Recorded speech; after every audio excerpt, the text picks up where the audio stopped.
जय श्री राधे। जय श्री राधे। जय श्री राधे। जय श्री राधे।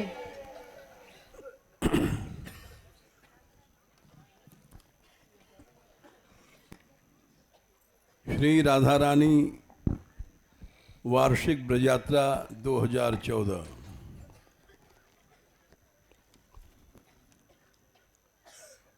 आज 28वां दिन है। 2 नवंबर 2014 दशमी तिथि है। रविवार को ये पड़ाव नौगांव में पड़ा हुआ है।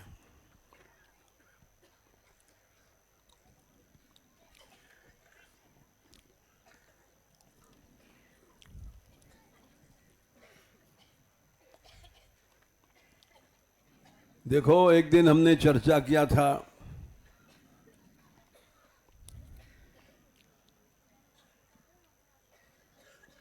कि कुछ लोगों का विचार है 1 साल छोड़ करके 1 साल अल्टरनेटिव यात्रा उठाई जाए।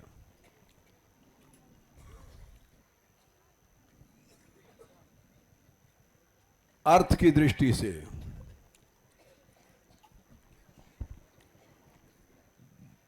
तो उस पर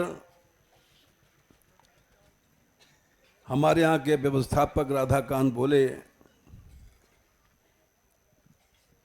ऐसा नहीं होगा चाहे हम बिक जाएं।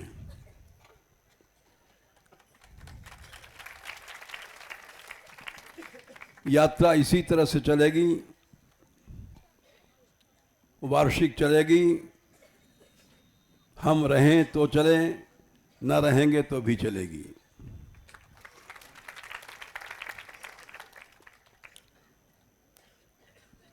ये उत्तर सुन के मन प्रसन्न हुआ, क्योंकि सेवा करने वालों को सामर्थ्य प्रभु देता है।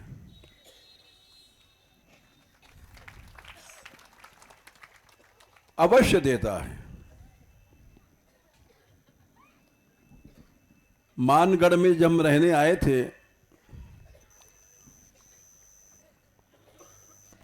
ये डाकुओं का अड्डा था। ठाकुर जी भी चोरी चले गए थे। मंदिर की किवाड़ें तक गायब हो गई थीं। कुछ नहीं था मंदिर में। बुहारी भी नहीं मिलती थी लगाने को।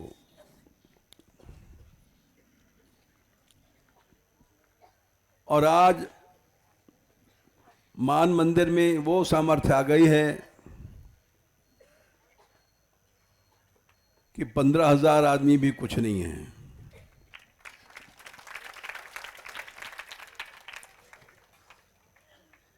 जिस मंदिर में बुहारी नहीं थी, किवाड़ें नहीं थी, ठाकुर जी नहीं थे, भोग नहीं था कुछ, 2-3 पत्ता तुलसी के रख करके हम घुमा देते थे। आरती नहीं थी, आरती की बत्तियां, सामग्रियां कुछ नहीं थीं। आज वहां इतनी सामर्थ्य कैसे आई? ये 15,000 के लगभग आदमियों का आवास, भोजन, औषधियां, टेंट, रावतियां, गाड़ियां, ये सब सेवा से सामर्थ्य प्राप्त हुआ। और ऐसी कृपा श्री जी ने किया है, जो लोग अपने घरों में रोटी खाते होंगे उनसे ज्यादा बढ़िया पवित्र भोजन यहां मिल रहा है।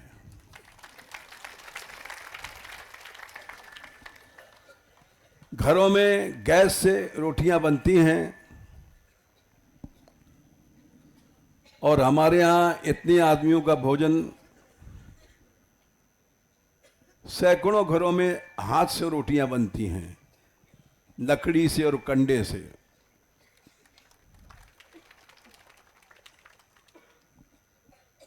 ये श्री जी कृपा है। पूरा गांव, सैकड़ों घर हैं, क्योंकि रसोइयां भाग जाते थे, झगड़ा करते थे और उससे विघ्न आता था। अब रसोइयों का झगड़ा मिटा दिया गया। ब्रजवासियों की गोपियां घर घर रोटी बनाती हैं और उनको आटा, लकड़ी, उपला, कंडा पहुंचा दिया जाता है मंदिर की ओर से। अब कोई रसोई भाग जाए तो भाग जाओ, कोई डर नहीं है कि भोजन व्यवस्था बिगड़ जाएगी। एक बार नंद घाट में रसोइयां बिगड़ गए और बोले हम जा रहे हैं छोड़ करके यात्रा। लोगों ने हमसे कहा कि अब यात्रा क्या खाएगी, रसोइयां लोग जा रहे हैं। हमने कहा यात्रा भूखी नहीं मरेगी। जितनी स्त्रियां हैं चावल बनाना सब जानती हैं। 150 पतीले लाओ, चावल चढ़ा दो, सब चावल बनने दो। रोटी नहीं सही, चावल खाने वाले ज्यादा हैं, थोड़े से रोटी खाने वाले हैं। उनसे भी कह दिया जाएगा भाई रोटियों का प्रबंध नहीं हो सकता है, चावल खाओ और इनको जाने दो। जो लोग लोभी हैं, जिनमें भाव नहीं है, उनकी खुशामद नहीं करो। जब उन लोगों ने सुना तो ठंडे हो गए और फिर वो भागे नहीं, रसोइयां बनाते रहे, तो ये झगड़ा खत्म हो गया। अब ब्रजवासी लोग बनाते हैं रोटी लकड़ी और उपले और कंडे पर, जो गैस की रोटियों से अच्छी होती है, पवित्र होती है। ब्रजवासी बना रहे हैं। ये क्या है? ये राधा रानी की कृपा है।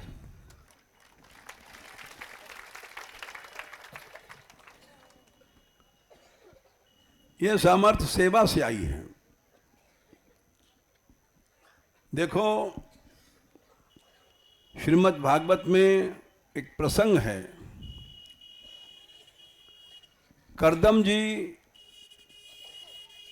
की सेवा देवहूति माता ने किया और ऐसी सेवा किया कि वे मनु की पुत्री थी, राजा की, और दिन रात सेवा में रही, दुबली हो गई, कृशकाय हो गई, सूख गई। बहुत दिनों बाद कपिल जी महाराज ने, करदम जी ने देखा उनकी ओर और सोचने लग गए ये महाराज मनु की पुत्री है, इसने ऐसी सेवा किया। विश्रम्भेण आत्मशौचेन गौरवेण दमेन च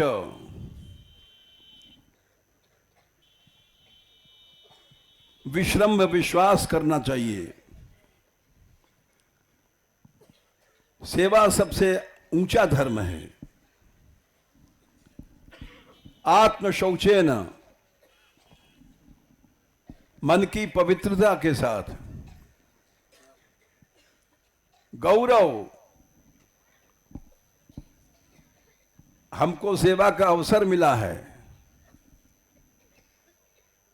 दमेन, इंद्रियों के दमन के साथ सेवा करनी चाहिए। शुश्रूषया, हमेशा सेवा की इच्छा बनी रहे। ये नहीं कि हमने इतनी देर काम किया। सौहृदेन, प्रेम के साथ, वाचा मधुर्या च भो, मीठा बोलते हुए।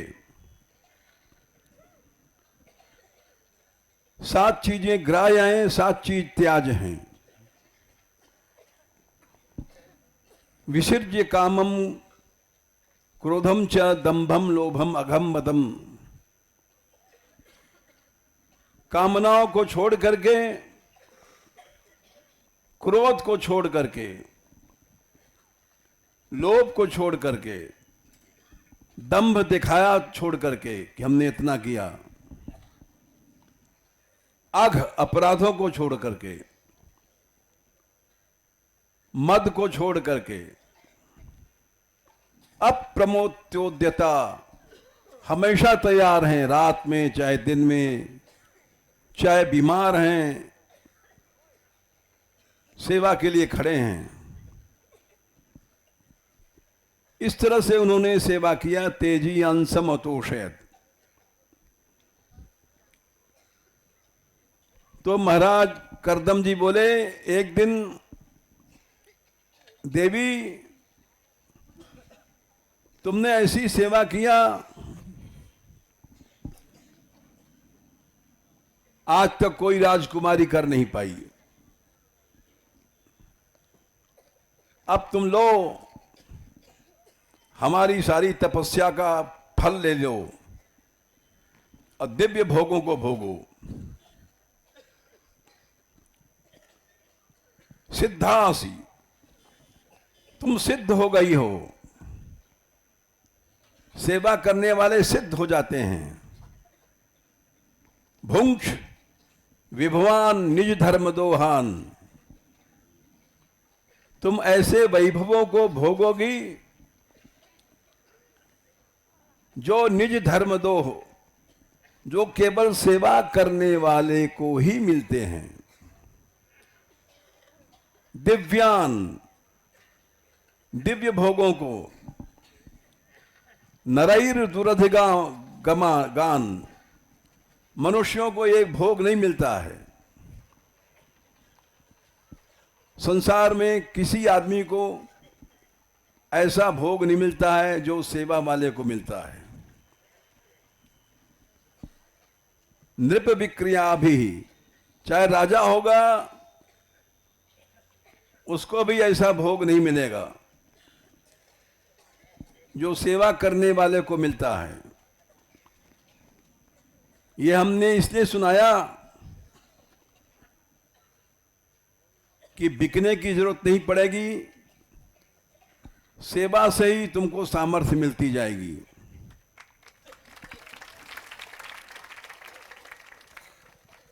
और मिली एक ऐसे मंदिर में जहां डाकुओं का अड्डा था, कुछ नहीं थी। आज वहां 10-15 हजार आदमी खेल है आ गए तो, क्योंकि सेवा से ही सामर्थ्य बढ़ती गई और सेवा से ही बढ़ती जाएगी।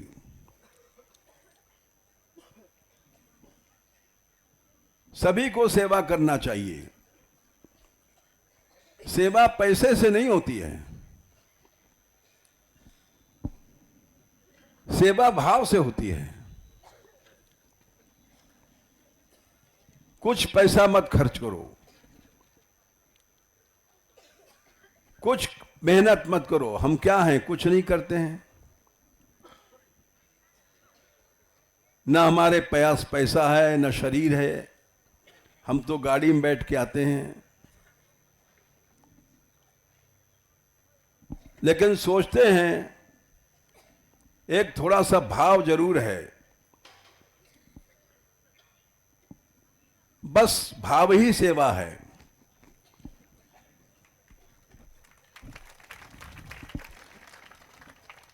सेवा पैसा नहीं है, सेवा कोई क्रिया नहीं है।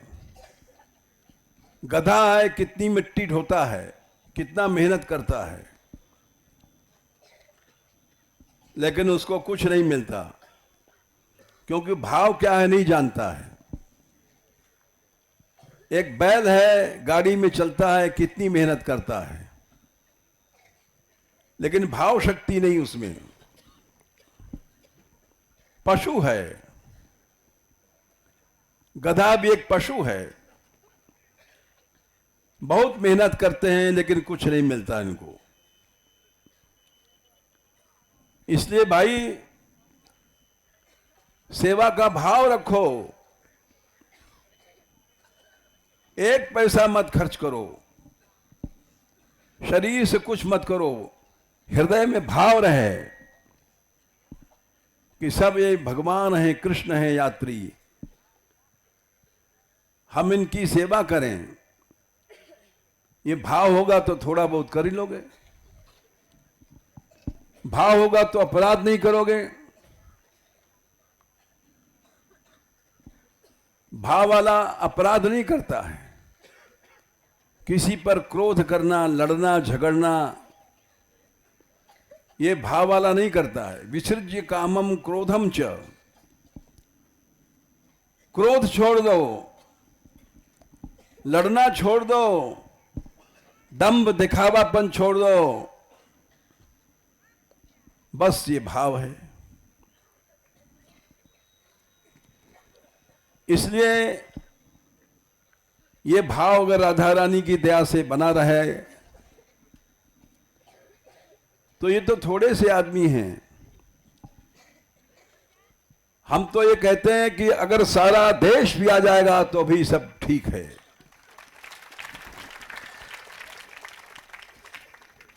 सामर्थ्य भगवान देगा।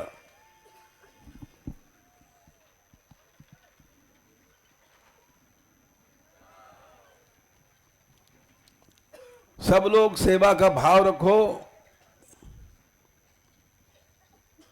और भाव रहेगा तो थोड़ा बहुत कर भी लोगे। सेवा का हमने चमत्कार देखा, सुना दें अच्छा वो भी 2 मिनट। बहुत पहले यात्रा गर्मियों में उठती थी। शुरू में तंबू तैनात नहीं था, बिस्तर नहीं थे, दरियां नहीं थी, लाइट नहीं था, गाड़ियां तो क्या, एक ट्रैक्टर तक भी नहीं था। उस समय एक स्त्री थी, टैंकर वंकर भी नहीं था पानी के, वो सारी रात लोगों को पानी पिलाती थी और रात भर पंखा करती थी, कभी यहां किया वहां किया। गर्मी के दिन थे।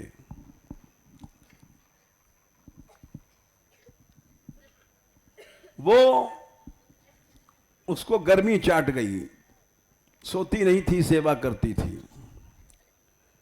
ये सब यात्रा वालों ने देखा है जो उस यात्रा में थे।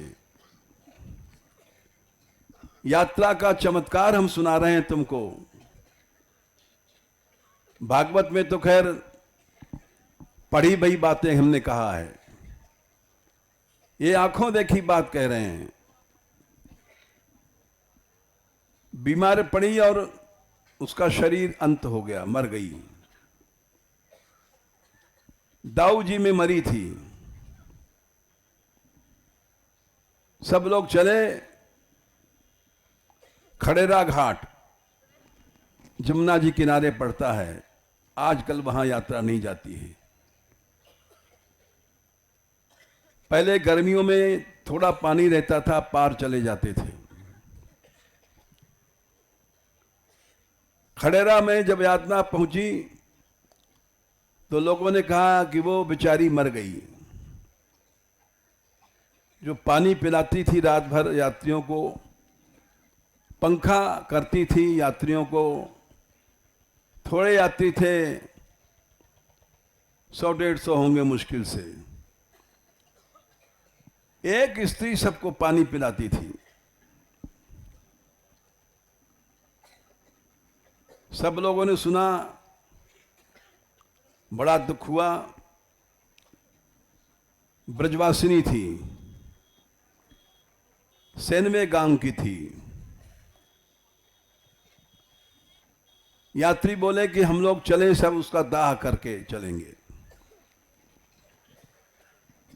उसकी लाश को लाया गया वहीं इस पार जमुना जी में, और चिता बनाई गई और उस पर रखा गया उसको।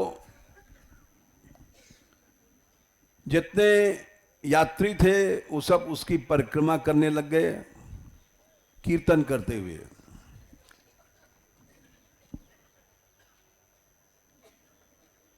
और जब दाग लगाने के लिए आग लाए तो देखा कि हिल रही है।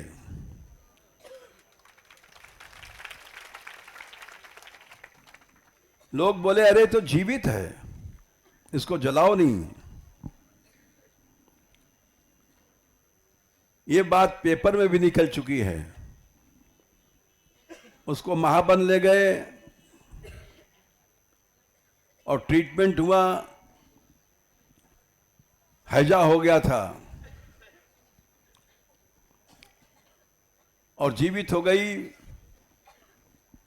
फिर भी बहुत दिन तक जी, मरी नहीं थी।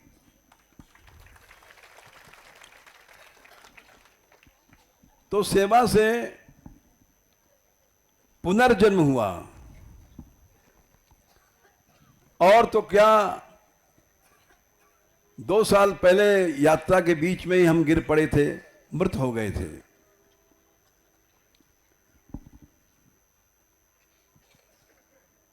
यात्रा छोड़ करके लोग ले गए हमको। बहुत लंबी कहानी, लेकिन पुनर्जन्म हुआ हमारा भी। ये हमारे अनुभव की बात है और सभी के अनुभव की बात है। जितने यात्री थे उस जमाने में, 2 साल पहले सबने देखा है। और हम फिर से जीवन पा करके आए। अगर सेवा का भाव भी रहेगा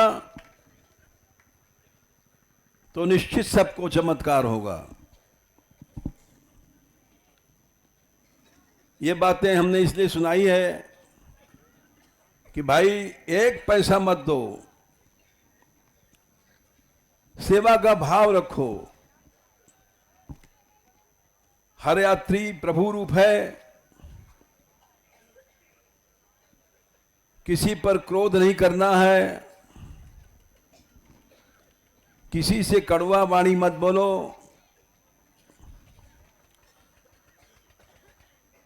बस इतने से ही तुम्हारी यात्रा सफल हो जाएगी।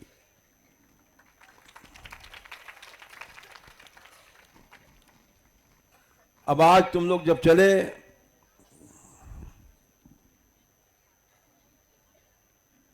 सतोवा तो शायद नहीं गए होंगे कि गए थे?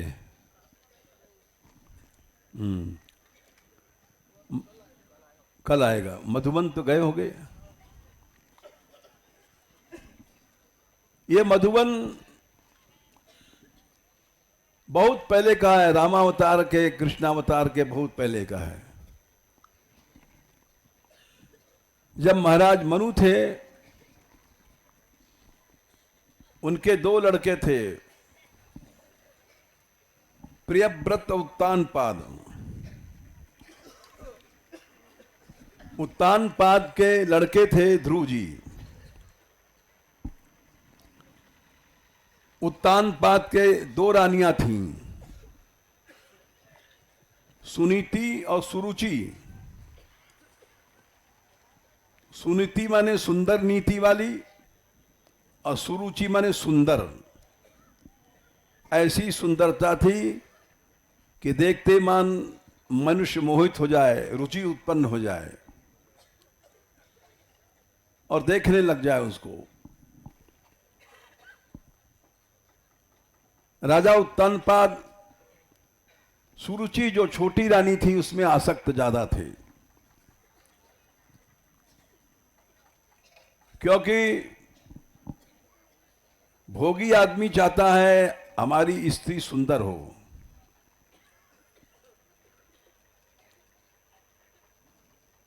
उसमें आसक्त ज्यादा थे, इसलिए बड़ी रानी को उपेक्षा करते थे। और उसके लड़के ध्रुव से भी प्यार नहीं करते थे। बड़ी रानी का लड़का था ध्रुव, छोटी रानी का लड़का था उत्तम। एक दिन ध्रुव अपने पिता के गोद में गया खेलने के लिए। वहीं उसकी सौतेली मां बैठी थी सुरुचि।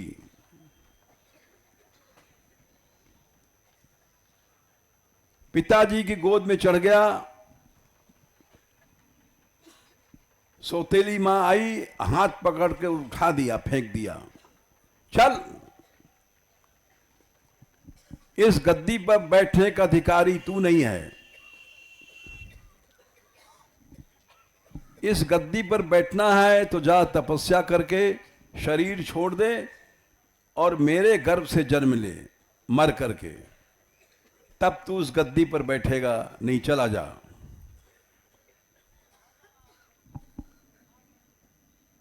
ध्रुव जी छोटे से थे, पिताजी की ओर देखने लग गए। पिताजी सुरुचि के डर के मारे कुछ नहीं बोले, क्योंकि रूठ जाएगी ये। और भोगी आदमी स्त्री का गुलाम हो जाता है।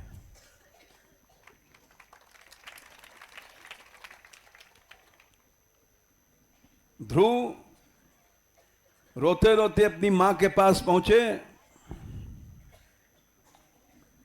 और वहां रोने लग गए। जब रोने लग गए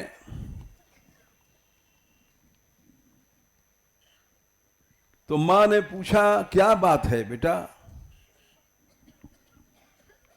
सब सुन लिया था, लोगों ने बता दिया था, और कि इसको पिता ने अपमानित कर दिया है।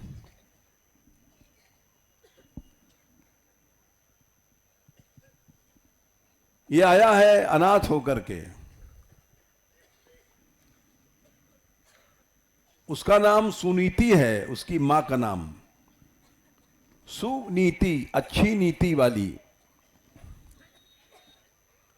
अच्छी नीति वाली क्या है? जो प्रभु करते हैं उसमें संतुष्ट रहना, रोना नहीं, लड़ना नहीं, झगड़ना नहीं। ऐसी आदत बना लो, सुनीति बन जाओगे। लेकिन हम लोग दूसरा रास्ता अपनाते हैं। एक यात्री दूसरे से लड़ता है, धक्का देता है, यह सुरुचि का रास्ता है। सुनीति का रास्ता क्या है? बोली अपने बेटे से, ध्रुव मां मंगलम तात परेशु मंस्था। बेटा, अपने सौतेले भाई, अपनी सौतेली मां के लिए अमंगल नहीं सोचना, यानी क्रोध नहीं करना।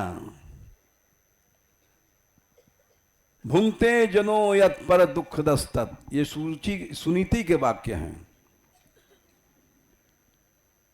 हम दूसरों को कष्ट देते हैं, क्रोध करते हैं, तो वो भोग बन जाता है, अपराध बन जाता है।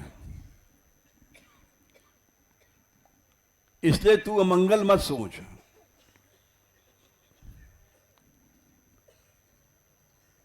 ध्रुव ने पूछा कि मां, हमारे पिता से भी कोई बड़ा है क्या?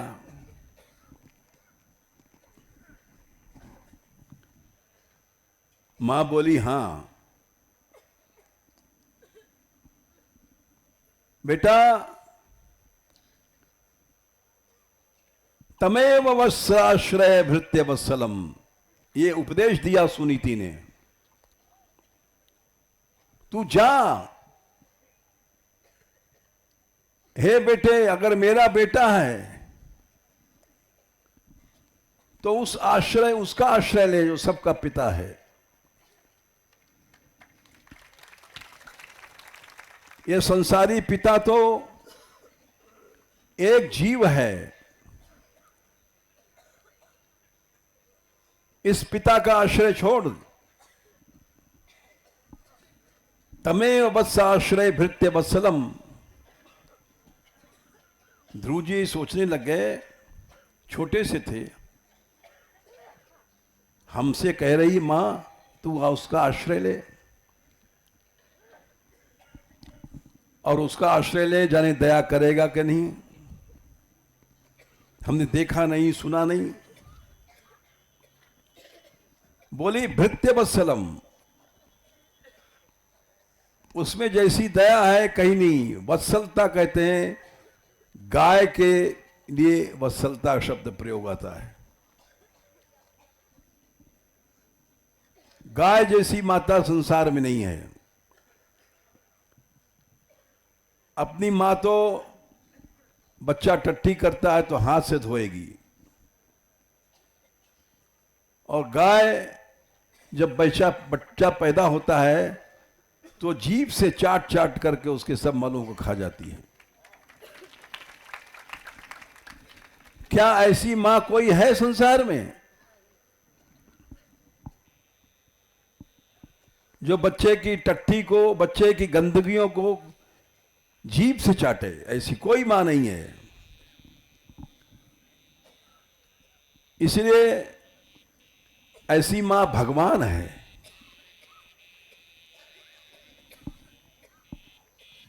उसके अंदर वात्सल्य है। उस पिता का आश्रय ले जिसके अंदर वात्सल्य है। इस संसारी पिता तो कामी है,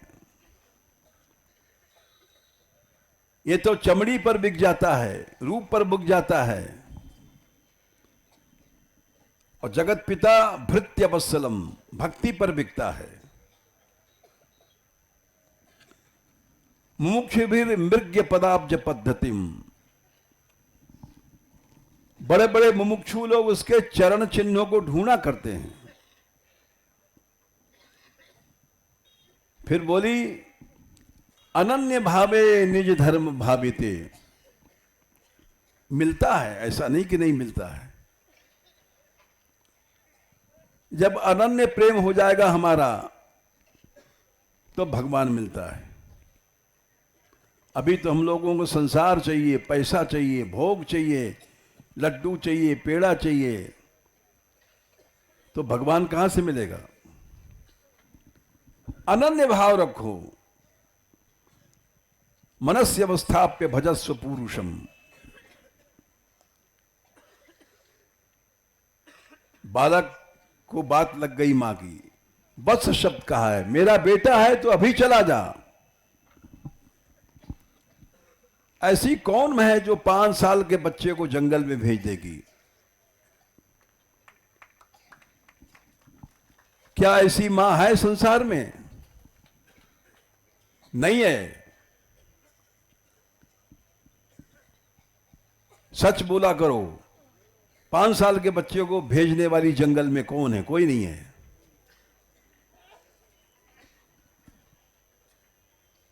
वो चले वहां से,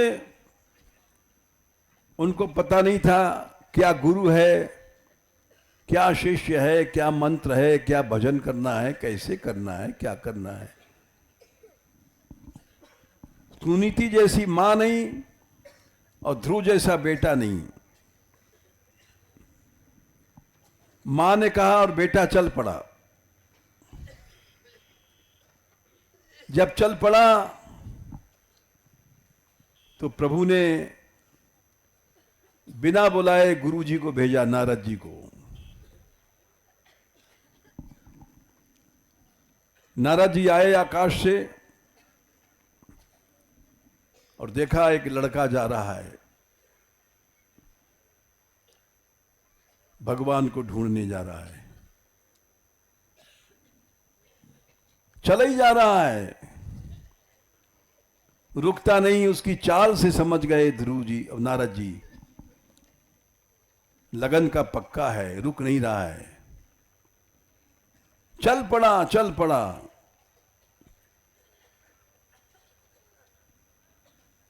आगे सामने आए, बोले बालक तुम कहां जा रहे हो?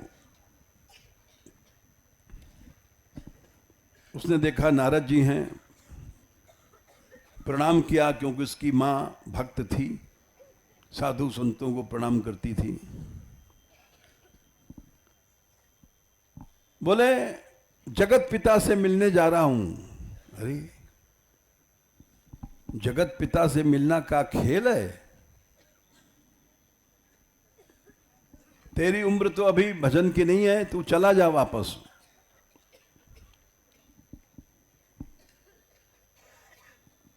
मान सम्मान की क्या सोचता है बच्चे?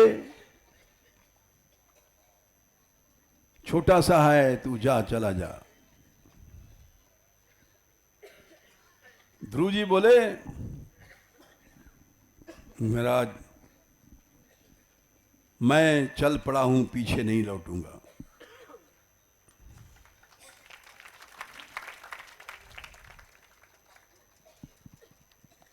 चल पड़ो,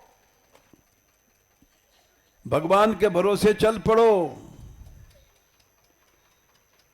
आगे पीछे कुछ मत सोचो।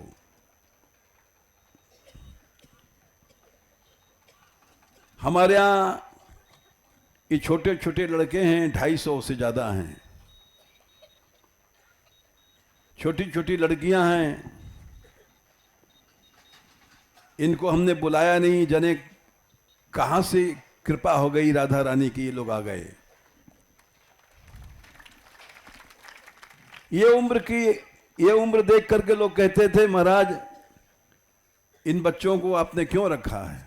हमने कहा देखो हम शिष्य बनाते नहीं, शिष्या बनाते नहीं, हमारा इनसे क्या लोभ है। कोई जीव आ गया है तो उसको लौटाते नहीं हैं हम, वापस संसार में नहीं भेजते।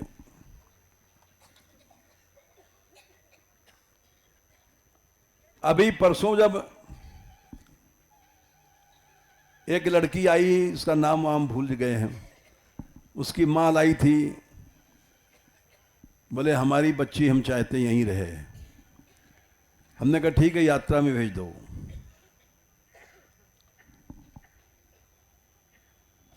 लौटाते नहीं हम,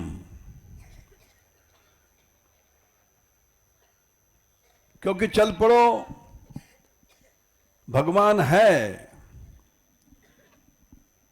और भगवान अपने लगन वाले पर दया अवश्य करता है।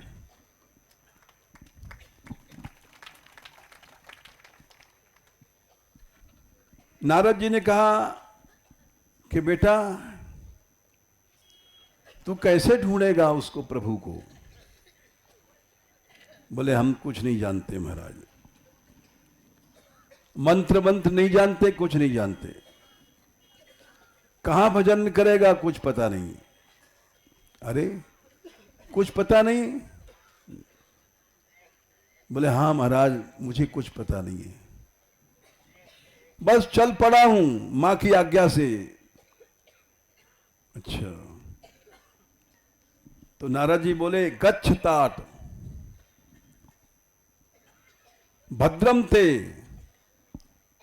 यमुनायास तटम शुचि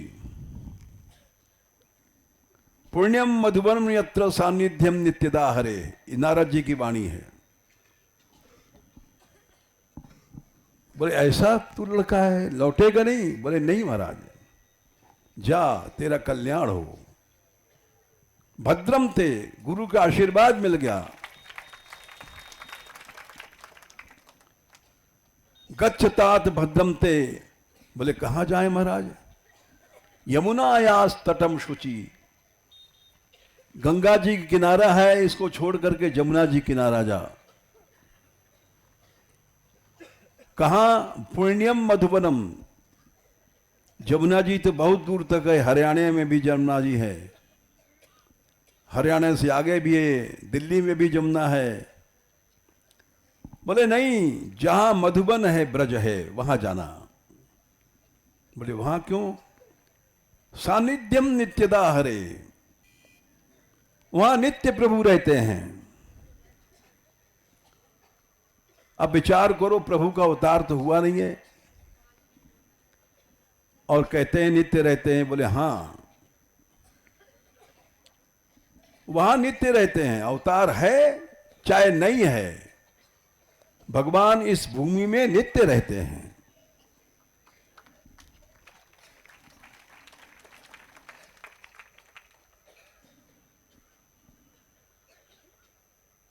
बोले क्या मंत्र? बोले ओम नमो भगवते वासुदेवाय, ये मंत्र दिया।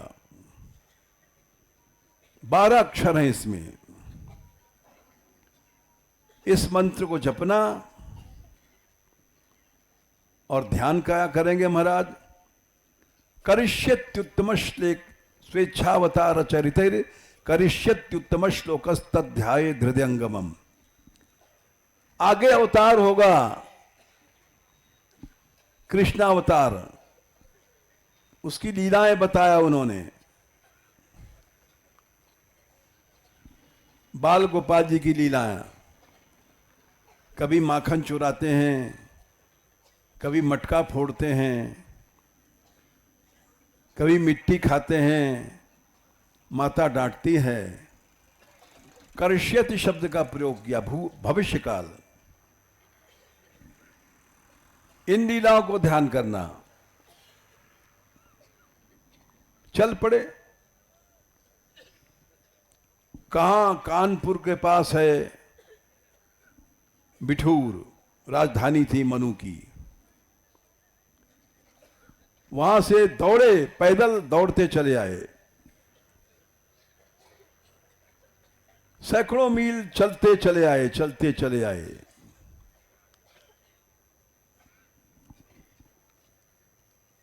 और यहां करके बैठ गए भजन करने के लिए। वो जो टीला है मधुबन में, देखा होगा तुम लोगों ने, वो ध्रुव टीला बोला जाता है। पहले सब जंगल था।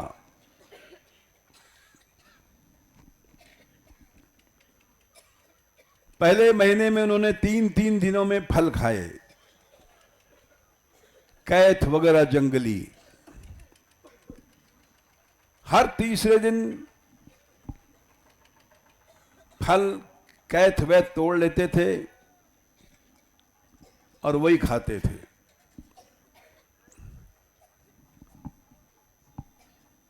दूसरे दिन फल खाना भी छोड़ दिया, दूसरे महीने में। दूसरे महीने में जो पत्ते गिरे सूखे मिल जाते थे उनको खा लेते थे। पहला महीना गया, दूसरा महीना भी गया। दूसरे महीने में छठवें दिन पत्ते खाते थे। बढ़ा दिया तब, पहले महीने में तीसरे दिन फल खाते थे, दूसरे महीने में छठवें दिन वो पत्ते खाते थे। फिर भी प्रभु नहीं आए तो तीसरा महीना आया। तीसरे महीने में और बढ़ाया, 9वें दिन पानी पीते थे। फल छोड़ा, पत्ते छोड़े और पानी भी 9वें दिन पीते थे। फिर भी नहीं आए प्रभु। चौथा महीना आया, उसमें पानी पीना भी छोड़ दिया। 12वें दिन सांस लेते थे, हवा भी लेना। 12वें दिन अखंड भजन में लग गए।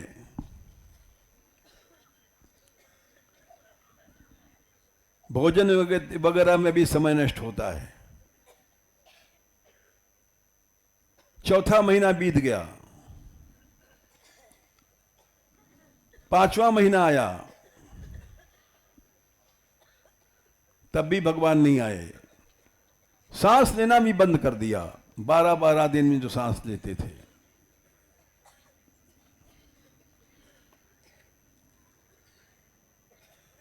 और उनकी इस तपस्या से तप से शक्ति पैदा होती है। बड़े बड़े असुर लोग तप करते थे, तप से शक्ति पैदा होती है। रावण ने तप किया, तब बल नाथ डोल नित धरणी, तेजहीन पावक शशि तरणी,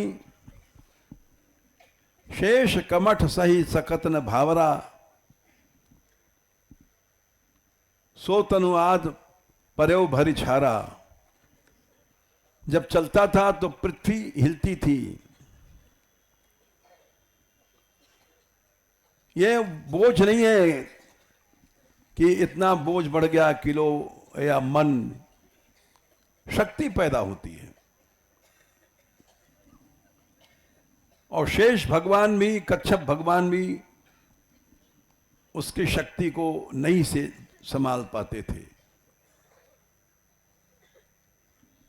शेष कमठ सही सकत न भारा। और तेजहीन शशि पावक तरणी, रावण जब खड़ा होता था तो सूर्य भी तेजहीन हो जाता था, चंद्रमा भी तेजहीन हो जाते थे, आग जलती हुई चुप तेज हो उसका चला जाता था। एक शक्ति पैदा होती तपस्या से।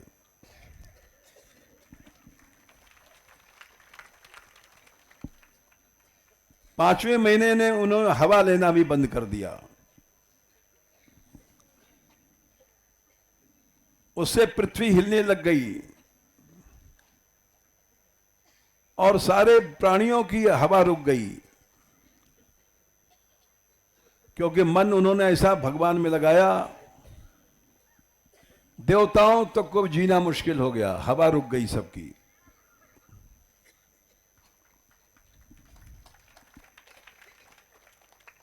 ऐसा तब किया।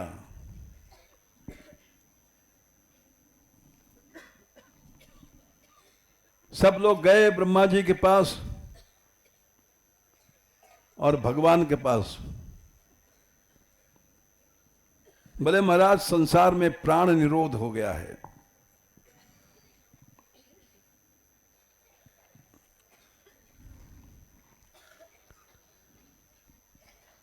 ऐसी तपस्या दे करके भगवान स्वयं आए। बोले अच्छा, तुम लोग घबराओ नहीं, हम जा रहे हैं, उस तपस्या से उस बालक को हटा देंगे। जब वो सांस लेगा तभी तुम लोगों का जीवन आएगा।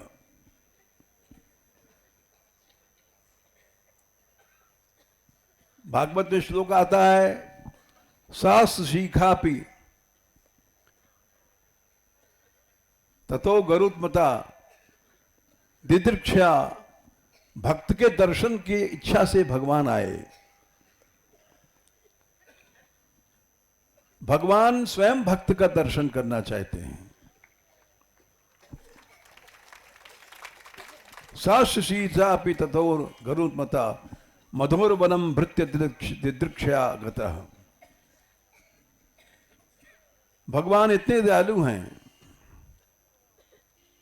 जिनको पाने के लिए लाखों लाखों वर्ष तप करते हैं, वो भगवान भक्त का दर्शन करने चाहते हैं। इसलिए सूरदास जी ने लिखा है, भक्त विरह कातर करुणा में डोलत पाछे लागे, सूरदास ऐसे स्वामी को पीठ दे ही अभागे। हम अभागे हैं, भगवान को पीठ दे करके संसार में मन फंसाते हैं, भोगों में फंसाते हैं, परिवार में फंसाते हैं, स्त्री पुत्र आदि में मन फंसाते हैं, अभागे हैं। केवल भगवान में ही प्रेम करो। इसीलिए यहां छोटा से छोटा बच्चा आ गया है तो उसको हम लौटाते नहीं हैं। छोटी छोटी बच्चियां आ गई, इनको लौटाते नहीं हैं। इन पर कृपा हुई है तब ये आए हैं। नए लोग बुढ़े हो जाते हैं और घर नहीं छूटता है।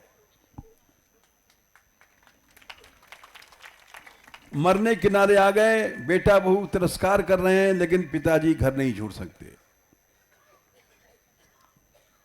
आसक्ति ममता की डोर ऐसी है, घर में अपमान सहेंगे, जूते सहेंगे, तिरस्कार सहेंगे और घर नहीं छूटता है। यहां तक कि राधा रानी ब्रज यात्रा में पैसा नहीं लगता है, कुछ मत लाओ, खाली चले आओ, लेकिन आसक्ति है, छूट नहीं आ नहीं सकते।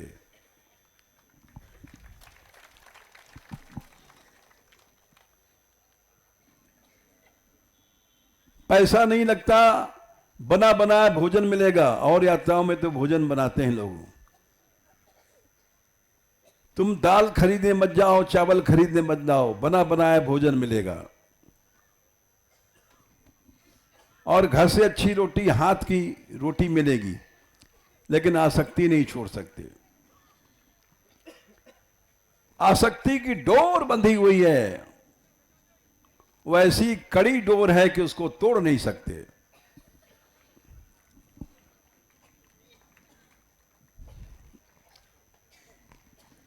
इसलिए भगवान ऐसे दयालु हैं। शास्त्र सीखा पितदो गरुदमता, मधोर वनम भृत्य दिदृक्ष्यागतः। भक्त को दर्शन करने के लिए भगवान आए और वहां पर मधुसूदन कुंड है।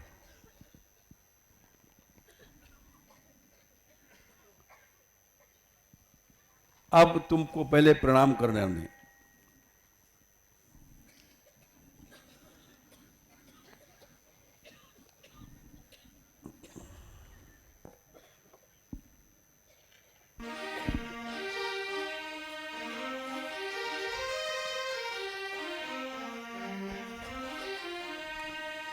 इस मधुवन के ईशय माधव मधु दानव के यहां पर मधु का वध किया था भगवान ने। हजारों गुना यहां पर भजन का फल मिलता है। माधव जिसके ईश हैं, ऐसे सुमधुवन को नमस्कार है। हाथ जोड़ो और बोलो, मधुदान समुद्भूत, मधुदान समुद्भूत, सहस्र गुणितार्थदः, सहस्र गुणितार्थदः,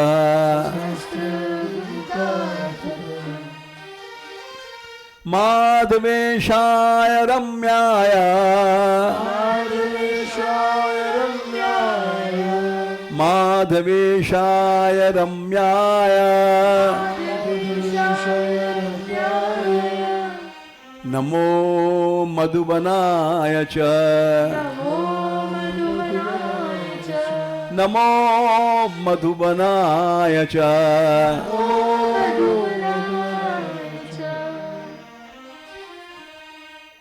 यह मधुसूदन कुंड है। उसमें पीले, लाल और श्वेत जल हैं और कमल हैं, उसको प्रणाम करो। मधुसूदन कुंडाय, मधुसूदन कुंडाय, तीर्थराज नमोस्तुते, तीर्थराज नमोस्तुते।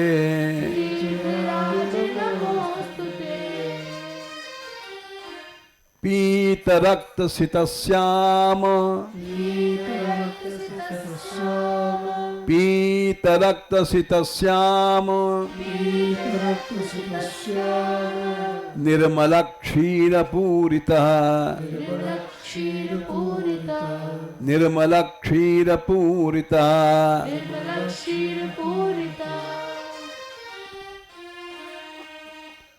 भक्ति रत्नाकर में लिखा है, अहे श्रीनिवास, यही देखो मधुवन, सर्व काम पूर्ण होए कौरिले दर्शन। इसके दर्शन से ही सब कामना पूरी हो जाती हैं।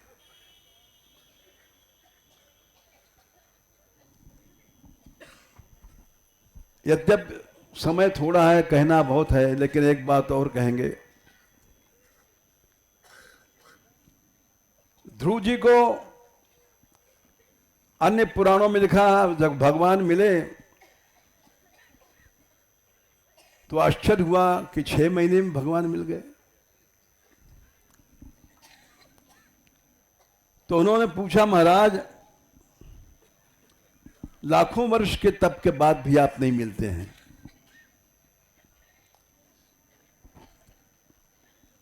और हमको 6 महीने मिल गए। बोले ध्रुव देख, पीछे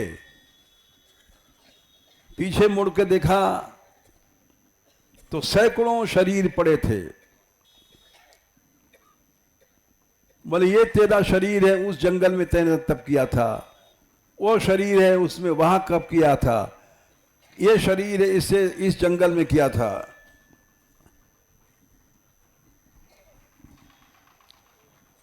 यानी भजन कभी नष्ट नहीं होता है। हमने इसलिए तुमको एक बात और सुनाई, ये तुम यात्रा कर रहे हो कभी नष्ट नहीं होगी।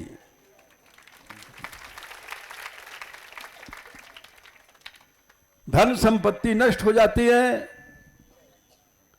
और भक्ति का नाश नहीं होता है। बोले पिछले जन्म में तू मिलने वाला था, लेकिन उस समय एक घटना घटी। उस जंगल में एक राजा आया, हाथी घोड़ा ठाट के साथ सवारियां, और उसको देख करके तेरे मन में इच्छा भई, ओहो राजा बनना बड़ी अच्छी बात है। तेरे में इच्छा उत्पन्न हो गई। राज दर्शन इसलिए महाप्रभु जी नहीं करते थे। राजा प्रताप रुद्र को दर्शन मुश्किल से दिया उन्होंने। साधु को राज दर्शन, रजोगुणियों का दर्शन नहीं करना चाहिए। हम लोग कलयुगी हैं, सेठों के पीछे पीछे घूमते हैं। जिसका दर्शन नहीं करना चाहिए उसके पीछे हम लोग घूमते हैं। ये कुछ दे जाएगा। कुम्मनदास जी ने कहा था, जिनको मुख देखत उपजत है, इनका मुंह देखना ही पाप है। धनिकों का, रजोगुणियों का। और हमारी बुद्धि भ्रष्ट हो गई है माया से। हम लोग ऐसे लोगों को सम्मान करते हैं और उनके पीछे पीछे घूमते हैं। तो तेरे अंदर इच्छा पैदा हो गई थी आखिर में, इसलिए तुझे इस जन्म में अब राजा बनना ही पड़ेगा।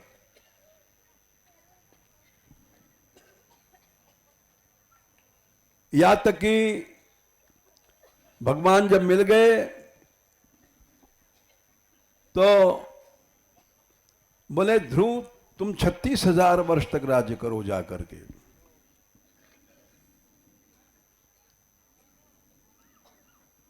तो ध्रुव जी बड़े पछताए।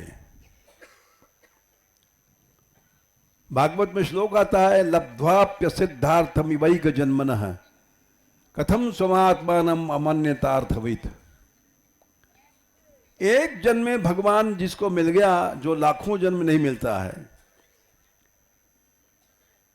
फिर भी ध्रुव जी असिद्धार्थ, कथम स्वमात्मानम अमन्यतार्थवित्, वो क्यों पछताए भगवान से मिलने के बाद भी? अरे भगवान मिल गए फिर क्यों पछताए? तो मैत्रेय जी बोले इसलिए पछताए, नवई मुकुंदस्य पदार बिंदयो रजोजुषस तात भवादृशा जना वांछन्ति तद दास्यमृतेर्थमात्मनो यदृच्छया लब्ध मनः समृद्धयः। बोले मैत्रेय जी विदुर, जो भगवान के भक्त हैं, नवई मुकुंद से पदार बिंदियो रजोजुष, उनके चरण रज की सेवा करने वाले वे लोग, तुम्हारे जैसे लोग, वो पैसा नहीं चाहते हैं। तद्दास्यम ऋतेर्थमात्मनो, अपने लिए पैसा नहीं चाहते हैं, वो चाहते हैं केवल दास्य, भगवान की सेवा। यदृच्छया लब्ध मनः समृद्धयः, उनको ऐसा संतोष धन मिलता है भक्ति में। तो इसलिए ध्रुव जी पछताए कि अब 36,000 साल तक हमको यहां राजा बनना पड़ेगा।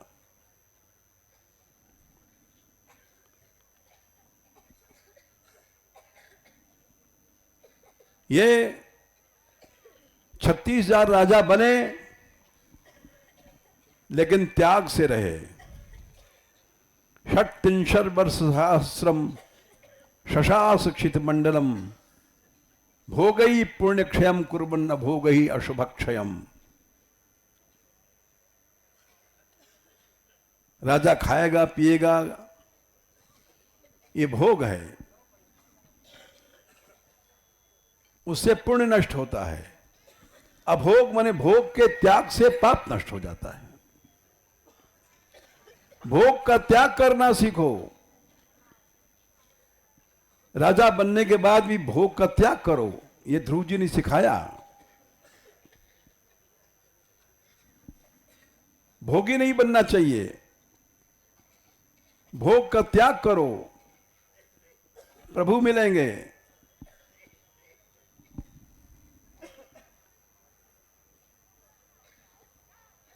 ये मधुबन की थोड़ी सी कथा थी। इसके बाद तालबन पहुंचे। धेनुका सर, धेनुक कहते हैं गधा।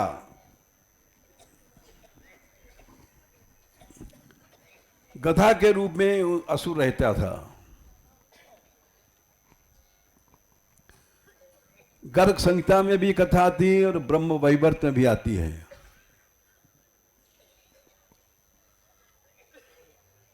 ब्रह्म वैवर्त में तो धेनुक का वध भगवान कृष्ण ने किया है। गर्ग संहिता में और भागवत में दाऊ जी ने किया है।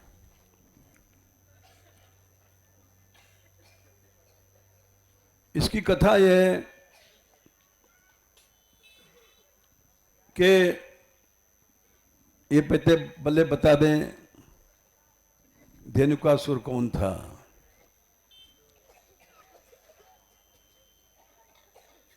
प्रहलाद का लड़का हुआ विरोचन, और विरोचन के लड़के भये बलि, महाराज बलि।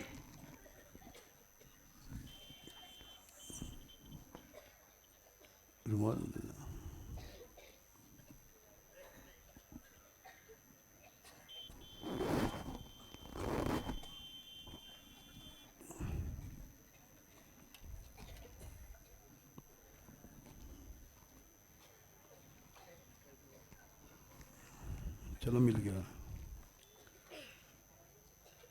और महाराज बलि का एक लड़का था, बड़ा लड़का, साहसिक।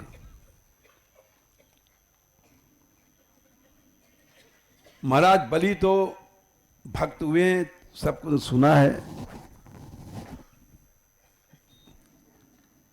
और लड़का भोगी हुआ।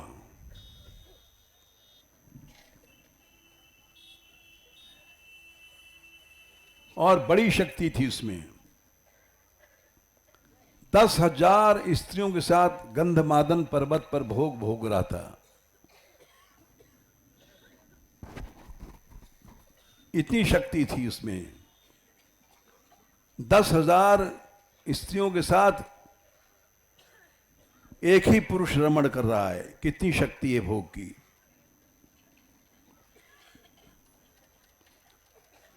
लेकिन भोग में आदमी अंधा हो जाता है।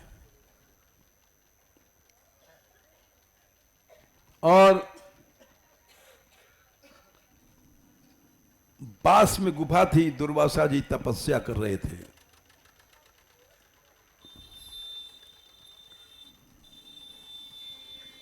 और तपस्या कर रहे थे। इन स्त्रियों के साथ कभी गाता था, नाचता था, कूदता था, खेलता था।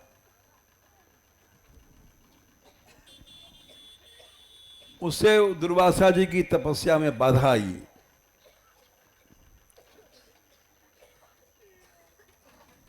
वो बाहर गुफा से निकले, देखा, ओहो, एक व्यक्ति और बलि का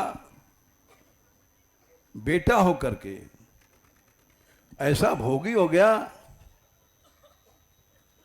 10,000 स्त्रियों के साथ भोग भोग रहा है। भोग में कभी संतुष्टि नहीं होती है। बुझे न काम अग्नि तुलसी, कहूं विषय भोग बहु घीते। आग में जितना घी डालोगे आग बढ़ती है, जितना भोगोगे उतनी आग बढ़ेगी और तुम्हारे जीवन को खा जाएगी और फिर भी नहीं बुझेगी। तो बोले, अरे तू मनुष्य होकर के और पशुओं की तरह गधा बन करके भोग भोग रहा है। जा तू गधा बन जा। फिर जब उसका शक्ल गधा का सा बनने लग गया तो चरणों में गिरा, महाराज हमने सुना है महात्मा लोग क्षमाशील होते हैं, आप क्षमा करो। हमारे पिता की ओर देखकर क्षमा करो। हमारे पिता भक्त थे। बोले ठीक है। महात्माओं का शाप भी वरदान बन जाता है। जो भगवान कभी नहीं मिलते हैं उन्होंने कहा, जा तेरा उद्धार श्री कृष्ण करेंगे।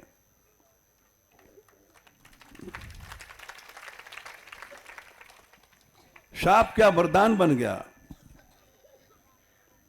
क्यों बन गया? क्यों उसने क्षमा मांगा। और चोरी और सीना जोरी करता तो फिर कभी न छूटता।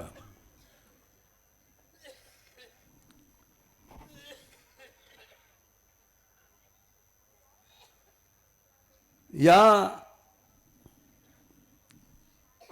ब्रह्म वैवर्त के अनुसार तो कृष्ण ने मारा है और भागवत और गर्गसा के अनुसार दाऊ जी ने मारा है।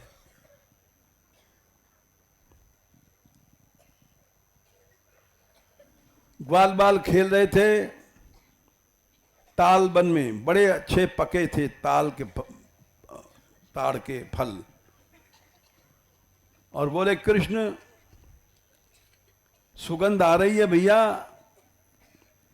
फलों के खाने की हमारी इच्छा हो रही है। सब बोले भैया वहां मत जाना, वहां धेनुकासुर रहता है, वो मार डालेगा।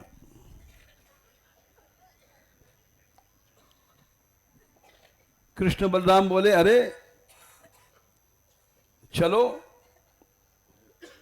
चलते हैं, देखेंगे उसको भी हम लोग।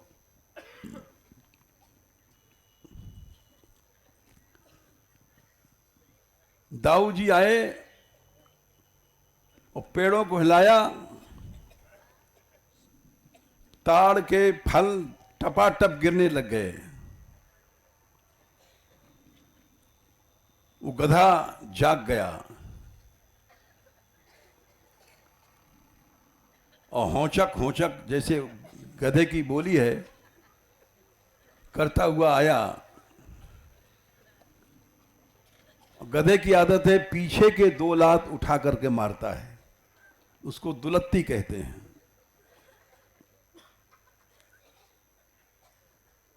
दाऊ जी को दुलत्ती मारी,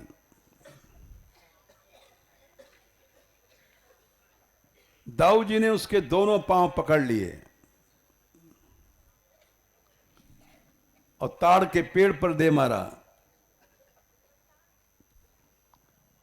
वो पेड़ टूट गया और उस गधे ने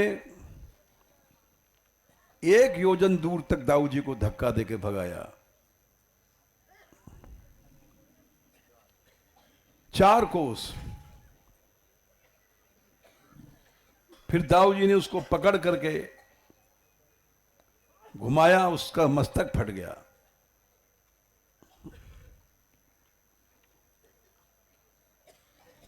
गधों का सींग तो होता नहीं है, लेकिन अपनी माया से उसने 4 सींग प्रकट किए।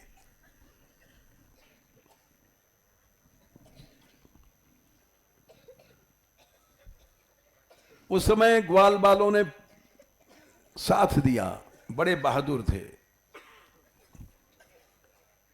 श्री दामा ने डंडे मारे धेनुकासुर में, सुबल ने जाकर मुट्ठ मारा, स्तोक कृष्ण ने पाश मारे, अर्जुन नाम के सखा ने लाते लात मारना शुरू किया। ऐसा नहीं कि कृष्ण के साथ छोड़ करके भाग जाएं, ऐसे सखा नहीं थे। हमारा बंदर खिर करता है तो उसको, जिस पर खिर करता है उसको छोड़ करके लोग भाग जाते हैं, एक बंदर के डर के मारे। फिर बंदर काट लेता है, भागे नहीं तो क्या करेगा बेचारा। ग्वाल बाल सब गए और डंडे से, लात से, गेंद से मारने लग गए।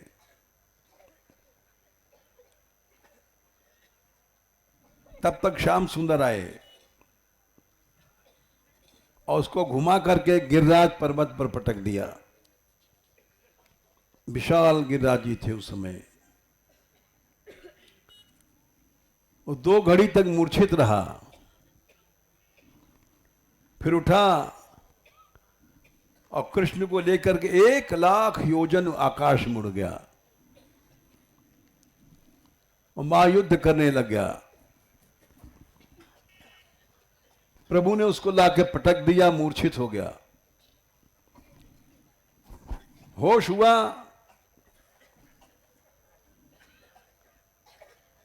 तो गिरिराज पर्वत को उखाड़ लिया और गिरिराज पर्वत से मारा कृष्ण को। गेंद की तरह गिरिराज बन गया। कृष्ण ने फिर उसको मारा और दुलत्ती से फिर उसने मारा।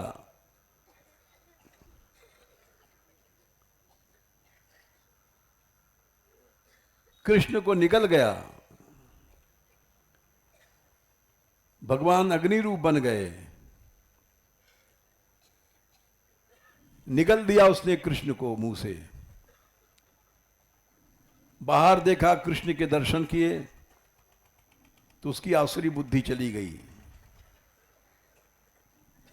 वो पहचान गया है ये तो प्रभु हैं। स्तुति करने लगा, हे प्रभु, आपने बामन बन करके मेरे पिता से भिक्षा मांगी थी, आपने सुतल लोक का राज दिया, मैं अभागा हूं, भोग से मुझे गधा बनना पड़ा,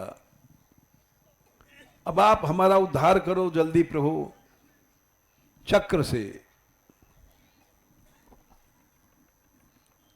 भगवान ने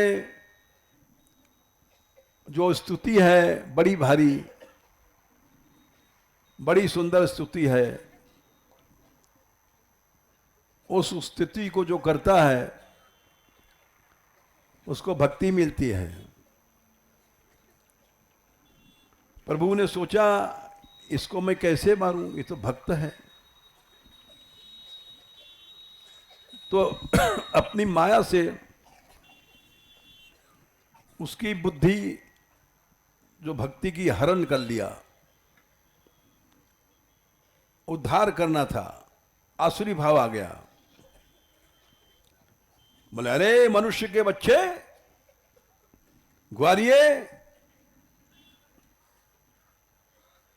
टूट पड़ा भगवान पे। तो चक्र से प्रभु ने उसका सिर काट दिया।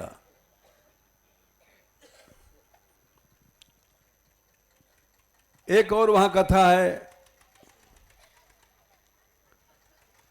कि वो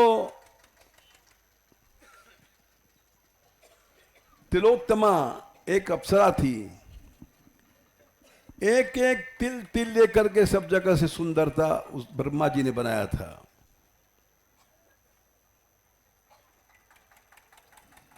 और वो चंद्रमा से मिलने जा रही थी, रास्ते में साहसिक मिल गया, बलि का पुत्र बेटा।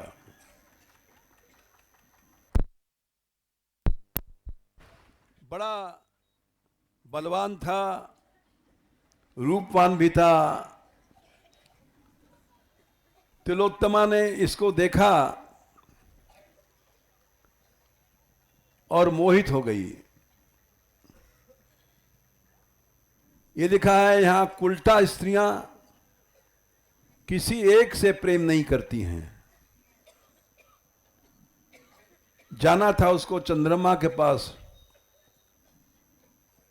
रास्ते में साहसिक मिल गया, बड़ा बलवान था, 10,000 स्त्रियों के साथ एक साथ भोग करता था।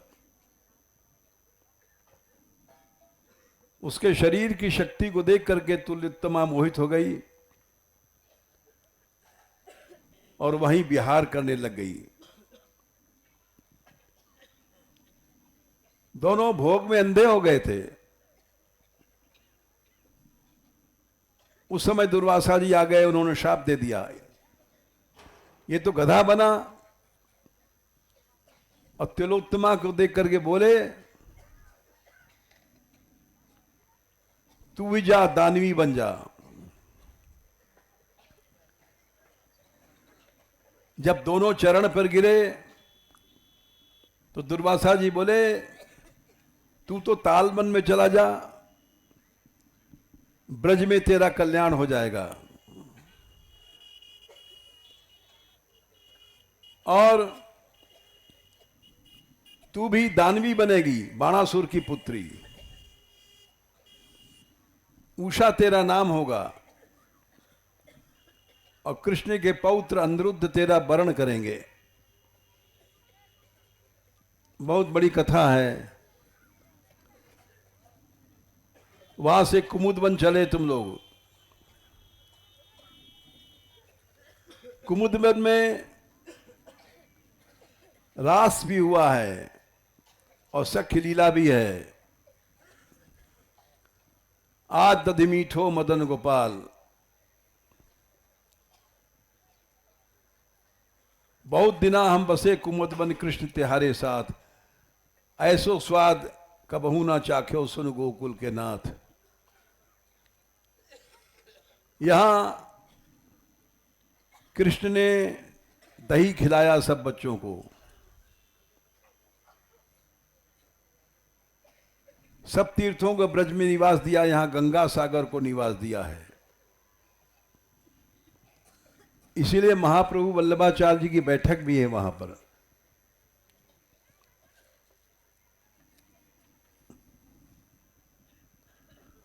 गर्ग संहिता में उसको पद्म कुंड कहते हैं।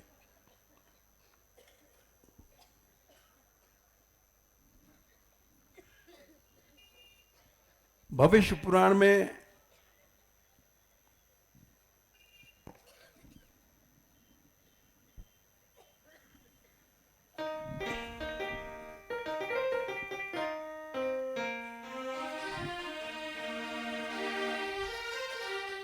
प्रणाम करो कुमुदवन को। कुमुदाख्याय रम्याय, कुमुदाख्याय रम्याय, नानालाद विधायिने, नानालाद विधायिने, नाना कुमुद कल्हार, नाना कुमुद कल्हार, रूपिणे ते नमो नमः, रूपिणे ते नमो नमः। गर्ग संहिता में उसको पद्म कुंड कहा है और भविष्य पुराण में गंगा सागर कहा गया है।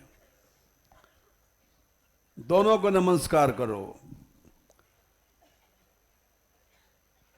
इंद्रादि देवता गंधर्व वहां आते हैं उस पद्म कुंड में। इंद्रादिदेव गंधर्वैर,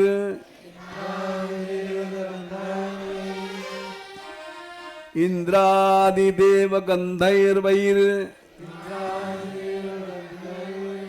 राकीर्ण विमलार्थिने, राकीर्ण विमलार्थिने,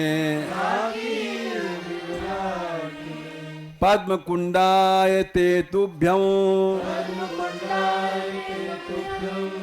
पद्म कुंडाय ते तुभ्यं, नाना सौख्य प्रदायिने, नाना सौख्य प्रदायिने।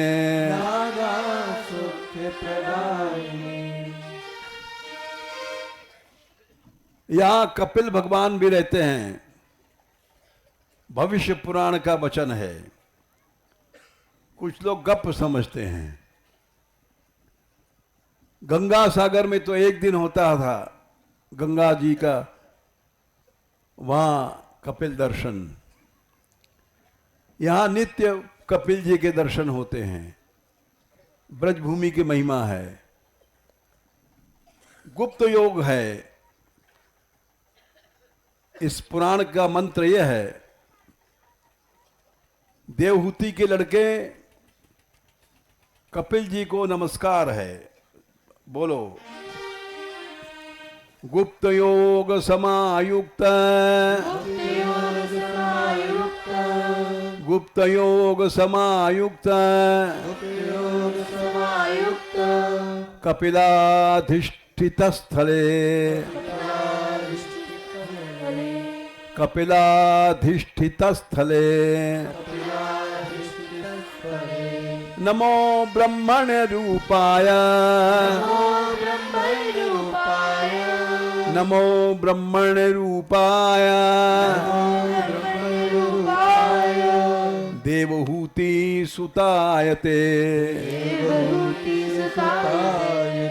देवहूति सुतायते।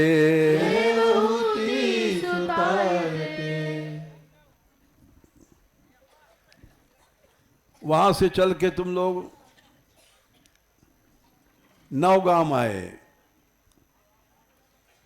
नवगाम की कथा यह है, यहां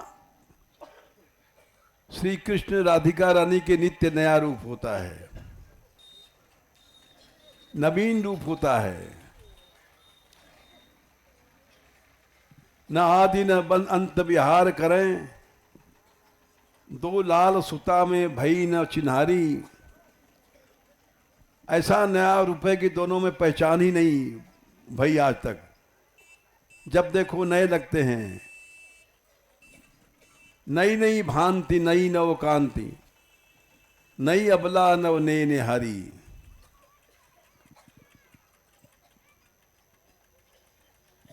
रहे एक पास करें नित चात, सुनो ये ध्रुव अकथ कथारी। अकथनी कथा यहाँ की, नित्य नया नया रूप होता है। इसके बहुत से पद हैं। अब जो प्रकाशन होगा दूसरा खंड, उसमें वो सब पद दिए जा रहे हैं। ये आज की यात्रा का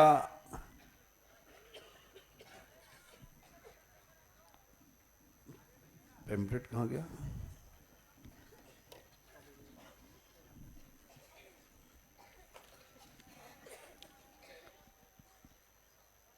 कल तुम लोग लालपुर की कथा रह गई। लालपुर में भी श्री कृष्ण के लाड़ के रूप का वर्णन है। वो सब पुस्तक में छप रहा है, पढ़ लेना।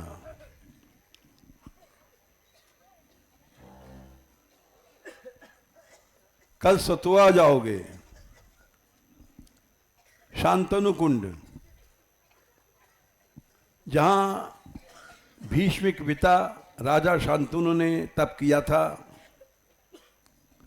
और भीष्म जैसे पुत्र की प्राप्ति किया। बालकपुर जाओगे, गलत छप गया, बाकलपुर नाम होना चाहिए। बाकलपुर मने, बाकल मने बगला,